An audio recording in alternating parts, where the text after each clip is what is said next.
آپ ذرا سوچیں کہ وہ نواسے رسول حضرت حسین رضی اللہ تعالیٰ جن کے لبوں کو اللہ کے نبی صلی اللہ علیہ وسلم نے چوسا تھا، جن کے منہ میں اللہ کے نبی صلی اللہ علیہ وسلم نے اپنا لعاب دہن ڈالا تھا، ان کو آج پانی سے محروم کر دیا جاتا ہے۔ باقاعدہ فوجی بیٹھا دیے جاتے ہیں کہ جو پانی لینے جائے گا اس پر حملہ کر کے اس کو شہید کر دیا جائے، حتیٰ کہ بالکل آخری وقت آتا ہے، حضرت حسین رضی اللہ تعالیٰ کہتے ہیں ایک رات میں تم سے مانگتا ہوں، ایک رات مجھے دے دو کہ میں اس میں اپنے رب کی عبادت کر سکوں اور اپنے رب سے التجا کر سکوں۔ چنانچہ ایک رات کا وقت دے دیا جاتا ہے۔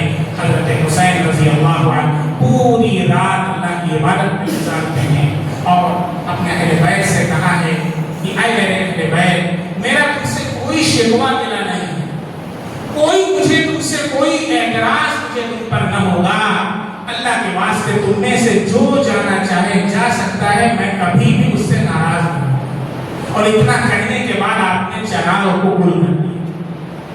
تھوڑی دیر کے بعد چراغ جلایا جاتا ہے، جتنے لوگ تھے وہ ایسے ہی بیٹھے اور کہتے ہیں کہ میں آپ کو چھوڑ کر کے ہم نہیں جا سکتے، اگر آپ کی شہادت ہوگی ہماری بھی شہادت آپ کے ساتھ۔ یہ وہ پروانے تھے تو شمع حسین کے اوپر نشان ہونے والے تھے۔ حضرت حسین رضی اللہ تعالیٰ عنہ نے پوری رات اللہ کی عبادت میں گزاری ہے، سجدے کے اندر گزارا ہے۔ اگر کربلا کو میں دو لفظوں کے اندر بیان کروں تو دو لفظ اگر آپ کو خلاصے کے اندر نکالنے ہیں تو ایک ہے قیام حسین اور ایک ہے سجدہ حسین۔ ایک حضرت حسین کا قیام تھا ظلم کے خلاف، جبر کے خلاف اور ارتداد کے خلاف، ہر دھرمی کے خلاف، اور ایک سجدہ تھا جب حسین کھڑا نہ رہ سکا اور اسے تیروں سے چھلنی کر دیا تو پھر وہ گرتا ہے اور سجدے کے اندر چلا جاتا ہے۔ کوئی نماز حضرت حسین نے قضا نہ کی۔ کربلا کے میدان کے اندر بھی ساری نمازیں جماعت کے ساتھ ہوئی، حتیٰ کہ وہ آخری نماز فجر کی تھی وہ بھی جماعت کے ساتھ ہوئی ہے۔ اس سے کیا سبق ملتا ہے اے مسلمانوں؟ جس حسین نے اپنی اور اپنے اہل بیت کی جانوں کا نذرانہ اسلام کے لیے پیش کیا، نمازوں کو قضا نہ کیا، قیام اور سجدے سے آباد کیا ہے کربلا کی سرزمین کو۔ کہنا چاہتا ہوں کہ حسین کے وفادار ہیں، حسین کو ماننے والے ہو، تم کیسے نمازوں کو قضا کرتے ہو، تم کیسے سجدوں کو قضا کرتے ہو، تم کیسے اللہ کی نافرمانی کرتے ہو، تم کیسے اللہ کے رسول کی نافرمانی کرتے ہو۔ حتیٰ کہ وقت آتا ہے حضرت حسین رضی اللہ تعالیٰ اپنی ترتیب صفوں کی بناتے ہیں، حضرت عباس علمدار ہیں، 88 لوگوں کو حضرت عباس نے اپنی تلوار سے قتل کیا، 88 لوگ۔ لیکن کب تک کرتے؟ بلاخر ایک ہاتھ کٹتا ہے، دوسرا ہاتھ کٹتا ہے اور وہ بھی شہید ہو جاتے ہیں، ایک ایک کا جنازہ لگتا چلا جاتا ہے۔ بلاخر حضرت حسین رضی اللہ عنہ کی باری آتی ہے، آپ جاتے ہیں اور اپنی خواتین کو نصیحت کرتے ہیں اور پورا خطبہ ہے حضرت حسین رضی اللہ عنہ کا۔ کہتے ہیں کہ اے میرے گھر کی شہزادیوں، اگر میری شہادت ہو جاتی ہے تو میرے بعد مجھے نہ رونا، نہ اپنے گریبان کو چار کرنا، نہ اپنے بال کو کھولنا۔ چنانچہ تمام اہل بیت کے خاندان کے جتنے بھی شہزادیاں تھیں انہوں نے حضرت حسین کی وصیت پر عمل کیا۔ حضرت حسین رضی اللہ تعالیٰ عنہ کی وصیت پر عمل کیا ہے، نہ کسی نے بال کو نوچا ہے، نہ کسی نے گریبان کو چار کیا ہے، نہ کسی نے یا حسین کے نعرے لگائے۔ حتیٰ کہ شہادت حسین کے بعد جب حضرت زینب چلتی ہیں تو پھر کوفہ کی عورتیں باہر نکل کر کے یا حسین کے نعرے لگانے لگتی ہیں، چلانے لگتی ہیں۔ حضرت زینب کھڑے ہو کر کے خطبہ دیتی ہیں، کہتی ہیں کہ تم کو شرم آتی ہے؟ تم نے خود لکھ کر کے ہم کو بلایا تھا، جب مدد کرنے کی بات تھی تو تم سب لوگ پیچھے ہٹ گئے، آج تم لوگ آ کر کے ماتم کرتی ہو۔ اللہ تم کو ہمیشہ ماتم ہی کے اندر مبتلا ہے۔ یہ بددعا ہے حضرت زینب کی، کہ جو حضرت زینب نے بددعا کی ہے کہ قیامت تک اللہ تم کو ماتم کے اندر مبتلا ہے۔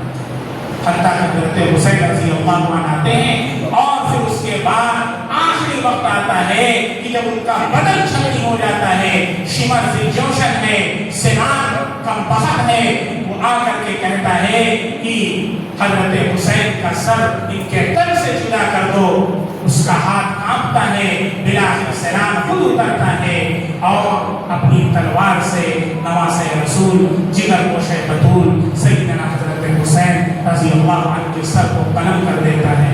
جب یہ سر عبید اللہ بن زیاد کے سامنے پیش کیا جاتا ہے تو اپنی لکڑی سے آپ کے ہونٹوں کے اوپر مارتا ہے۔ زید بن ارقم کہتے ہیں کم وقت میں نے ان ہونٹوں کو اللہ کے نبی صلی اللہ علیہ وسلم کے ہونٹوں سے چوستا ہوا دیکھا ہے، اٹھا کر کے پھینک دیتا ہے۔ میرے بھائی حضرت حسین رضی اللہ عنہ کی یہ جو شہادت کا واقعہ ہے بڑا المناک اور بہت ہی خطرناک واقعہ ہے۔ اس سے ہم کو یہ سبق ملتا ہے کہ ہم اور آپ بھی ظالم اور جابر طاقتوں کے خلاف علم بغاوت کو بلند کریں، کبھی بھی ظالم کے سامنے اپنے سر کو نہ جھکائیں، مظلومین کی مدد کے لیے ہر وقت تیار ہوں اور کبھی بھی ہم نمازوں کو قضا نہ کریں۔ یہ حضرت حسین رضی اللہ عنہ کا مشن اور آپ کی سیرت ہے۔